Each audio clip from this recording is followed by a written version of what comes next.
Hi, dancers! Welcome back to Conversations with the Pros. Today I am chatting with dancer Melissa Chapski. Melissa, how are you doing? I'm doing well, and you? Good, I'm good. Thanks for joining me today. Sure, it's a pleasure to be with you. I'd love for you to give us an introduction, not only where you're dancing now, but a little bit about your journey. I know you are originally from Boston, but you studied quite a bit with Ellison in New York. Love Ellison's training, by the way. So talk to me a little bit about your journey. Okay, yeah. So, as you said, I'm originally from a small town outside of Boston. Headed on to Ellison Ballet in New York I was there for about 2.5 years. And after that, I started my professional career, but I still returned back to Ellison every summer because it was just a really great environment for me to continue my growth in. I moved overseas and I moved to Amsterdam. I started working in the junior company there for 2 years. And I moved on to the main company where I danced also for several years. And then I headed on to Munich, where I am now.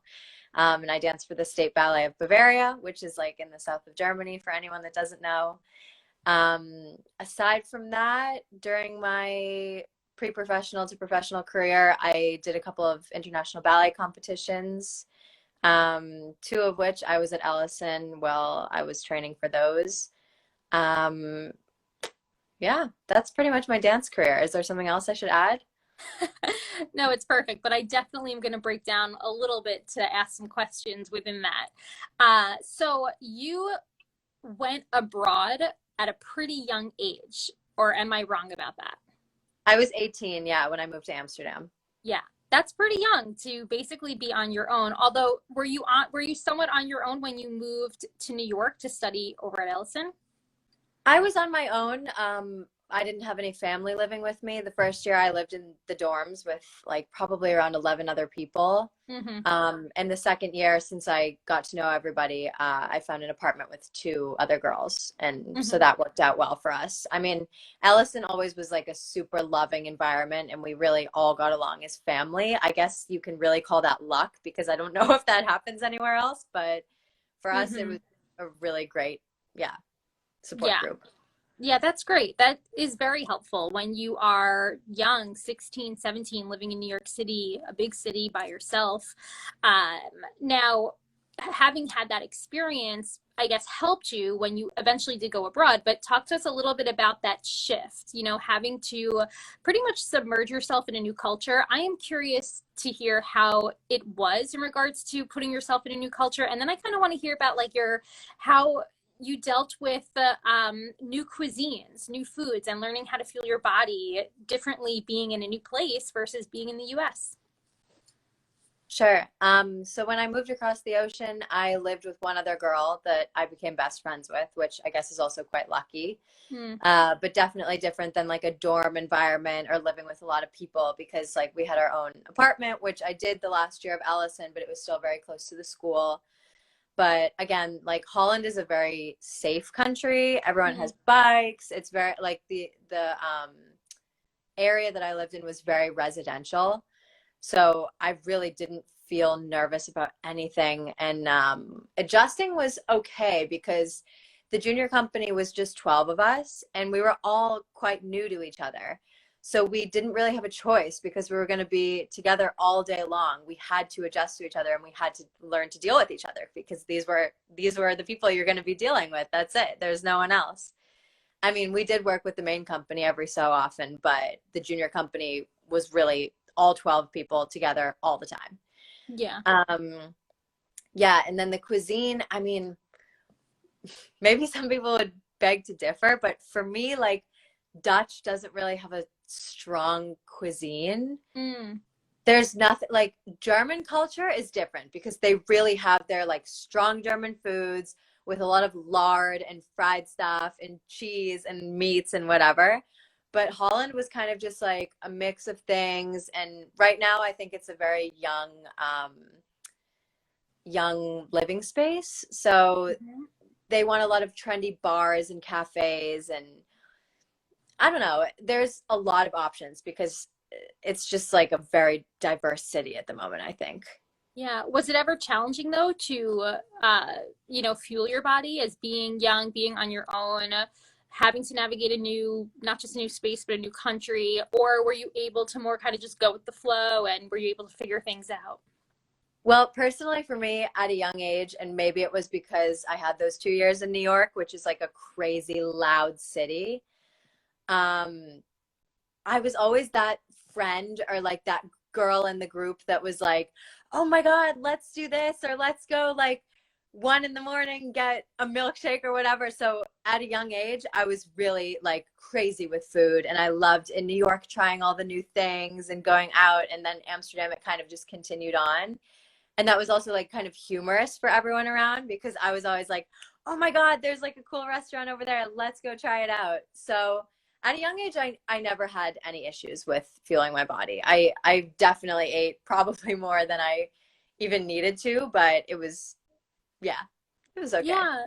Yeah. Well, I love hearing that you had a love for food and you were able to continue that and embrace that, because there's no doubt that when dancers get to that pre-professional, and then of course in your shoes, that professional level, a lot can come into play in regards to having a challenged relationship with food. Doesn't sound like that existed for you, which is incredible. And I hope younger dancers can, think about that and think about how they can go to these new cultures and these new places and embrace the differences, embrace the opportunities when it comes to food, instead of being like shameful or guilty about wanting to try all those new adventures and so forth. So my next question for you, was there a specific time? It sounds like in general you had a very open minded relationship with food in regards to wanting to try new things. Was there ever a time that you connected the dots into like how I was fueling my body, whether that be like consistently throughout the day, needing to pack snacks, needing to have my meals, making sure you're making time for those meals? Was there ever a time in your training where you were like, okay, this is important, like I need to fuel my body in order to be able to keep up with the intense schedule that I'm experiencing now at this level of dance? Right. I think during my time at Ellison, things were obviously very strenuous. And when I got there, it was like my first time being in a ballet school where I had training all day instead of like academics and then some training or a day off or whatever. Like Ellison was really full on.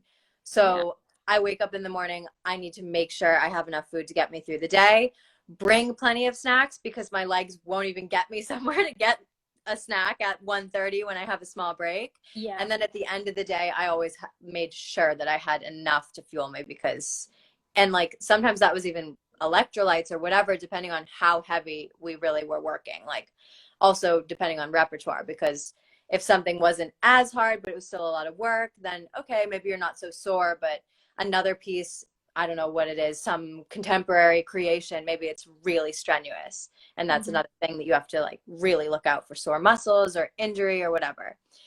That kind of continued on to junior company because I was also really busy then. Like we had our own program, we worked with the main company, we were doing different productions with the main company. And that was actually the busiest time of my life. So that was like, anytime you weren't dancing, make sure you're eating and drinking electrolytes and whatever you need to keep up, because we were just like exhausted because it was a lot of work. After junior company, it was like my first year in a main company. And that's where things really changed for me, because the first year in a big main company, there was not much for me to do at all. Maybe I was learning something, maybe I had one rehearsal a day, but then I started realizing like, oh, like maybe my body's changing, or I don't need as much fuel as I did before, or sleep as I did before. And then I started thinking like, okay, I need to adapt to this new lifestyle because this is really different than anything I've ever experienced within my dance career. As a dietitian, what I do with the dancers that I work with is educate about intuitive eating. Intuitive eating is basically this non-restrictive approach where we learn how to fuel our body based on our cues. The general idea of it, although this is an oversimplified definition of it, but I'll tell you why I'm talking about this real quick, is, we learn about our hunger cues, we learn about our fullness cues, we learn about our satisfaction cues. But the thing is, for especially younger dancers who are in pre-professional programs or second companies, like you said, whose schedules are insane, you don't really have the time during the day for your legs to even get you to a place to get a meal or a snack. Intuitive eating is not necessarily the goal. schedule, because dancers have to have what you described as a very proactive approach, making sure that they're thinking ahead, thinking, do I have enough snacks to get me through the day? Do I have meals planned, so that I'm not falling into a pattern of going from class to rehearsal to performance without having enough fuel for myself. And then there's this shift, right? When you get into what you experienced getting into the professional world, having actually a less intense schedule, at least in the beginning, and needing to realize, you know what, now I have a little bit more time. Can I tune into my intuitive feelings of hunger and fullness, instead of that coming from a place of, should I be restricting the amount that I'm eating? Can I actually now listen and hear my cues, my hunger cues and my fullness cues? Now you have the time perhaps to sit down and experience more mindful eating experience, rather than it being so on autopilot. Yeah. So that's just a little difference that I like to explain for dancers, because there's no right or wrong way. It's just a matter of what fits and works best with your current schedule. And that's another thing that I think can be really confusing about like stepping into this professional world, is like, you're in such a big company and you see so many different things happening around you, and you have to think like, oh, she's doing this, oh, maybe I need to do this too. Or like, you're still really young, so you're not sure. But eventually, like, something that helped me a lot, which took a lot of time and practice, was like, I'm Melissa, I'm myself. What works for me doesn't work for anyone else. And if you look at, like, in the past at Ellison, the corrections I get, maybe some girls get them, maybe some don't.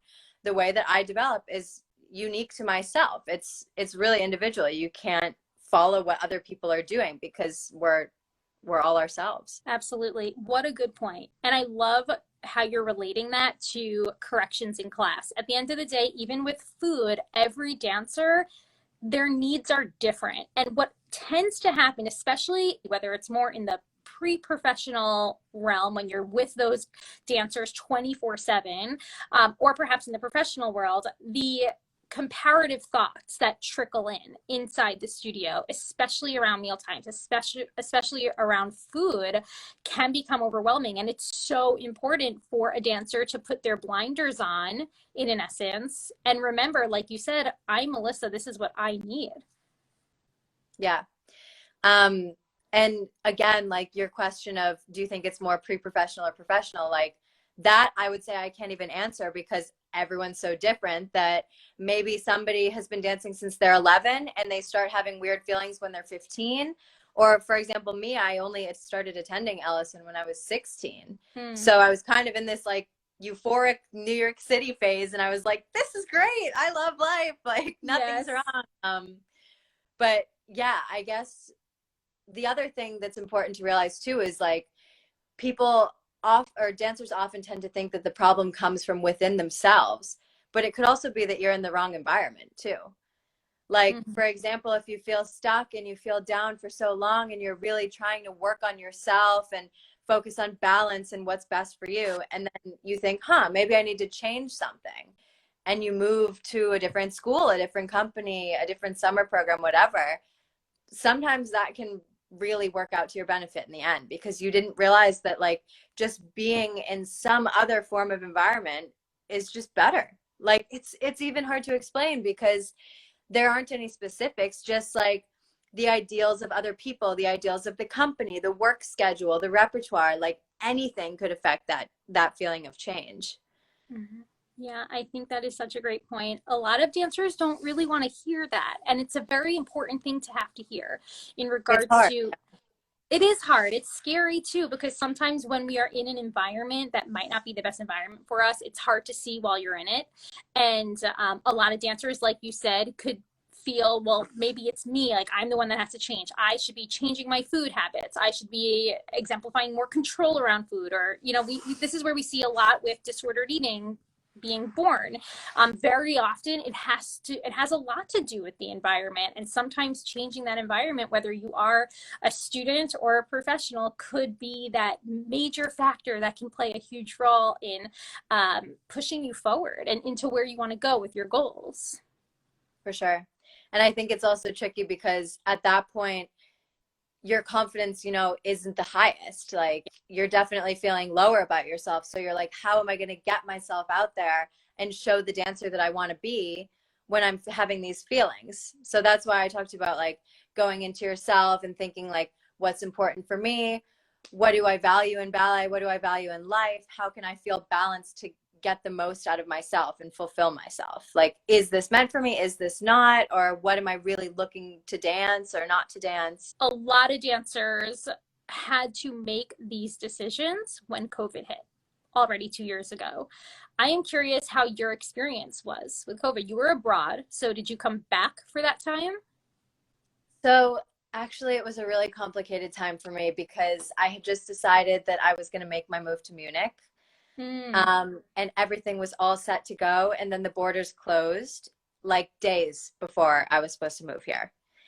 And I had to stay in Amsterdam, and I was nervous because I was coming to a new company and I wanted to show my best, and I didn't know it was going to happen. And Right. so I was doing all kinds of things. Luckily, at that point in Amsterdam, I lived with one of my best friends and next door to three of my other best friends. Okay. And we were like really close. So we had all kinds of things to do. We would bike here or go here for a day trip or go outside and enjoy the sunset or lay on the balcony and all kinds of things. Mm-hmm. Anyway, it was tricky because I got here and I was like, oh my gosh, we're still not dancing. And then we had like 5 weeks until the season ended and we were just doing class. And then I came home for the summer because I was like, okay, 6 weeks off, I'll see family. And then it was like starting in Munich with pandemic ballet for the last season and a half since I've been here. Yeah. Oh gosh, so many transitions that fell all at the same time for you. That must have been really challenging. It was great that you had your friends with you in Amsterdam, so you were able to occupy yourself, keep yourself not too hyper focused in ballet, but actually experiencing, again, going back to the culture, experiencing more around you. Yeah, that was definitely great. And Yeah. also like being with people that you feel so close and so comfortable with, like, I don't know, it just makes your day go by better because we would wake up and, for example, some days there was a Pilates class offered from our company's Facebook Live or something like this. Mm-hmm. And so one would come to another's apartment. We'd do it together. And then, oh, who wants to do ballet class today? 3 girls do that, 2 don't. Like, we would cook meals together, whatever. It was so great. Yeah. What helped you move through that anxiety though of, knowing that you were starting with a new company, supposed to be starting, at that exact time, the idea of getting out of shape. This is something that we hear from a lot of dancers. It was a huge stress on dancers in March of 2020, and of course fluctuated, I would say, throughout 2021. What got you through that anxiety? Was it that you were keeping busy and keeping active? Yeah, that for me definitely was like one of the most anxious times in my whole Mm. career for keeping in shape. I definitely agree with you. And the way, like through all of that stress, that I was able to maintain sanity, I guess, Yeah. was finding like a good routine and keeping balance. And I wrote like a blog on the Bavarian State Ballet website when I first joined about this, but I had to schedule. And for me, that actually really helps because I like organization and I like routine. So doing those Pilates classes, Monday, Wednesday, Friday, I would do that, bike to the studio, which I rented, and do ballet. Some people don't need to do ballet. For me, I lose things really quickly if I don't. Mm-hmm. So like pirouettes, whatever. Mm-hmm. And then I also made sure that I wasn't overworking. So after I would come home, I would set like 1:30 to 2:30 lunchtime or whatever it was. And then I actually did German lessons for myself, do something different. And once I got all those things done or whatever it was in the morning period, after 2 or after 3 o'clock, I would meet with one of my friends and we'd go for a walk, do something chill, like have a bit of interaction. Some of us would have like game nights or dinners or whatever. One time we even biked to these like cool windmills and that was really nice, like with music playing. So just like a bunch of balance and like seeing people, seeing different people, learning German really helped me because it was like a different part of the brain. Mm-hmm. Keeping busy was good, but not like killing myself busy, especially in the apartment. Like I have knee problems, so like jumping on wood and stuff wouldn't have benefited me in any way. Yeah, I'm similar in the sense that I thrive when I have some bit of structure in my day and organization in my day. And at the same time, it sounds like you did such a great job with, and I'm going back to that word, proactively planning balance in regard to learning a new language, being with friends, coming home like that 1:30 to 2:30, giving yourself lunch. I think that that is really important, not just during the pandemic, but for dancers to take with them moving forward, because a lot of dancers who might be listening, whether they're injured, going through a period where they're away from the studio, like the holiday times can be a little bit tough for dancers. Having that structure, but also making sure that you are honoring balance within. Yeah, and I think that's something honestly that I really needed in my career, because the first 5 years I was so stressed about ballet all the time Mm-hmm. to do things that were like almost like superhuman, like too much work. And Right. once the pandemic hit, we were all forced to be like, okay, this is happening. This is what I need. For example, 1 month ago, I had Corona. I was in bed for 10 days. I came back and I ran Swan like the first day I was back in pointe shoes. Mm. Like maybe that's a little bit too extreme, but I managed. My body managed because it's been doing that for 2 years. Like in January, I was supposed to have my first solo premiere. It was Zolma, one of the two Willies in the second act of Giselle.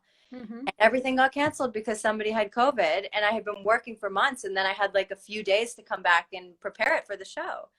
So the thing is, like, it really taught me that you just have to deal with what's going on. Like, we've been training for years, so we have to trust our bodies. They're going to do it one way or another, and in the end it's just ballet. We're always going to do the best we can. Like, we can't make ourselves do any better than that. Yeah, I'm such great points. You know, the idea of ballet somewhat encouraging this idea of like grind culture, like keep going, keep going, keep going, is something that we need to like stand back and reflect upon.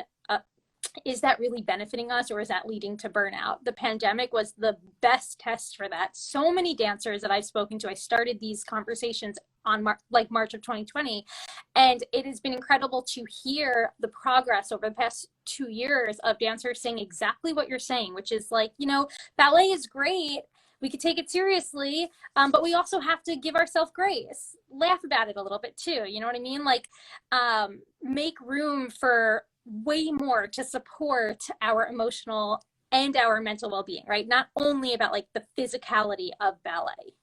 Right. And this thing of like just fooling around with German when I was still in Amsterdam, that really helped me too, because actually this year I started doing university classes, because here in this company, a lot of girls do it.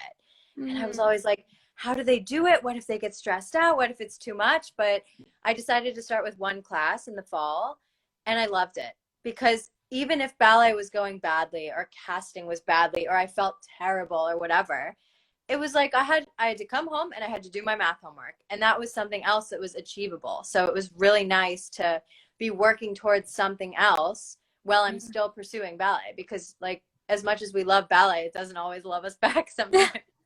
Yeah, that was something that was big for me as well, was keeping a foot in the academic world. Obviously, as a, you know, I ended up professionally training for my dietetics license, but having that in addition to having ballet is really what allowed me to continue to love ballet and maintain that passion. For sure. Yeah. So, Melissa, the final question I have for you, I asked all the dancers on here. You basically answered it, but we'll see if we can get a little bit more out of you. Is how would you define what it means to be the healthy dancer?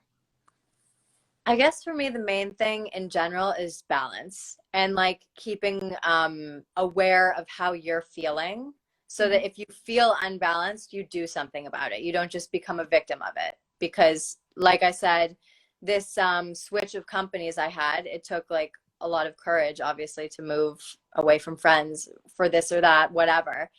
But in the end, it was really worth it for me, because I feel much more balanced. And maybe it's also age or development or growth or whatever, but I think balance is very important to enjoy the career that we have while it lasts. Yeah, and there's no doubt about it that you have beautifully exemplified that to us in regards to maintaining balance, even while being hit with a pandemic, while being hit with corona yourself. I mean, it feels like nowadays, who hasn't been? Right. So anyway, Melissa, it was a pleasure chatting with you today. I really want to thank you for joining me. Yes, you as well. Thank you for having me here.